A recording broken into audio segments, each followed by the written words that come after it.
Welcome to the Tech Egg. Don't get scrambled. Enjoy the video. You start by ensuring your watch and phone run the latest OS so features sync reliably.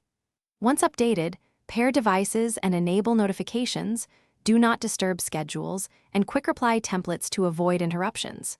Install your calendar, task, and note apps. Grant permissions for calendar and reminders so events push to your wrist. This immediate foundation lets notifications become actionable. Make sure vibration intensity and watch face shortcuts are set before moving to automation and workflow setup. Next, you build workflows that turn wrist info into completed work. Create a watch face with calendar complications and shortcuts to start a timer or open a task list. This reduces friction. Set labeled timers and location-based reminders to auto-trigger routines. Use app automations like auto-reply during focus and focus filters to surface only relevant apps. Once done, chain actions. Tap a shortcut to start a timer, open notes, and log time. This keeps context intact and saves minutes each switch.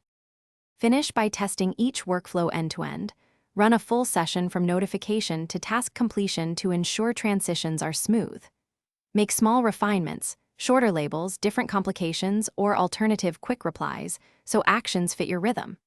Backup settings and ensure sync preferences persist across devices. If things go wrong, restart both watch and phone, re-establish Bluetooth, and if sync still fails, force close the companion app and repair. This usually resolves stuck notifications or missing calendar events. Thanks for watching. Consider subscribing if I helped unscramble your problems.